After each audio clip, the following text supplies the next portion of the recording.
पारी अनलाइन टेलिभिजनमा तपाईहरुलाई स्वागत छ। म सस्मिता पाठक।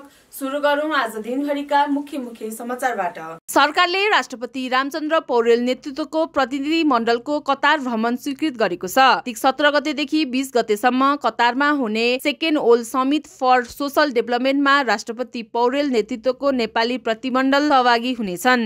अन्तरिम सरकारका गृहमन्त्री ओम प्रकाश अर्यालको आदेशमा मंगलबार पूर्व प्रधानमन्त्री माधव कुमार नेपालसँग खटिएका सशस्त्रका 15 जना सुरक्षाकर्मी फिर्ता भएका छन्। उनलाई दिएको पछुवा गाडी पनि सशस्त्र प्रहरीको हेडक्वार्टरमा फिर्ता लगिएको हो। 27 वर्षीय जेएनजी कवीर सोप नागरिक उन्मुक्ति पार्टी नेपालका अध्यक्ष बनेका छन्। सोपको अध्यक्षतामा 45 संस्थापक सदस्य सहित यो दल दर्ताका निम्ति बिहीबार कार्तिक 13 गते निर्वाचन आयोगमा निवेदन दिएको छ।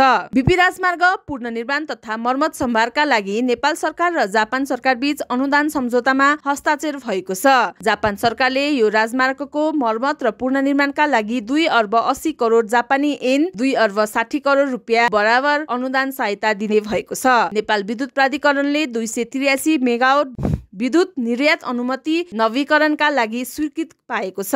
भारतको केन्द्रीय विद्युत प्राधिकरणले नेपालका विभिन्न 8 जलविद्युत आयोजनाबाट उत्पादित 283 मेगावाट विद्युत निर्यातका लागि दिएको स्वीकृतिलाई नवीकरण गरेको हो। जल तथा मौसम विज्ञान विभागले बंगालको खाडीमा विकसित भएको मोन्था नामक चक्रवातको प्रभावका कारण नेपालमा पानी पर्न थालेको बताएको छ। विभागका मौसमविद सौराज जोशीका अनुसार यसको प्रभावका कारण बिहीबारदेखि शनिबारसम्म मध्यमदेखि भारी वर्षा हुने पूर्वानुमान गरिएको छ। सङ्खुवा सभामा वर्षा र हिमपात भइरहेकाले उच्च हिमाली क्षेत्रका पर्यटकीय पदमार्गमा यात्रा नगर्न जिल्ला प्रशासन कार्यालयले आग्रह गरेको छ। कार्यालयले एक सूचना प्रकाशित गर्दै कार्तिक 15 गतेसम्म मकालु आधार शिविर तथा उत्तरी हिमाली क्षेत्रका पदमार्गमा यात्रा नगर्न अनुरोध गरेको हो। आईसीसी विश्वकप लीग 2 श्रृङ्खलामा नेपालले युएलाई 234 रनको चुनौती दिएको छ। कप्तान रोहित कुमार पौडेलले शतकको मद्दतमा नेपालले 233 रन बनाएको हो भने अन्तिम बलमा सबै 10 विकेट गुमाएको नेपालले 50 ओभरको समाप्तिमा 233 रन बनाएको छ। काभ्रे जिल्ला अदालतले खगेन्द्र सुनारलाई 50,000 रुपियाँ धरौटीमा छाड्न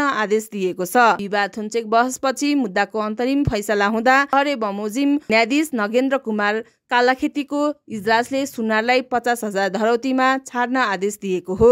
साताको अन्तिम कारोबार दिन बिहीबार नेप्से परिसूचक 34.22 अङ्कले बढेको छ।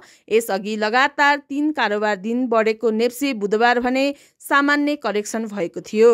दर्शकबिन, तपाईहरुलाई आजको समाचार कस्तो लाग्यो त कमेन्ट बक्समा गई कमेन्ट गर्नुहोला। साथै हाम्रो च्यानललाई लाइक फलो गरी हामीलाई प्रोत्साहन गर्न नभुल्नुहोला।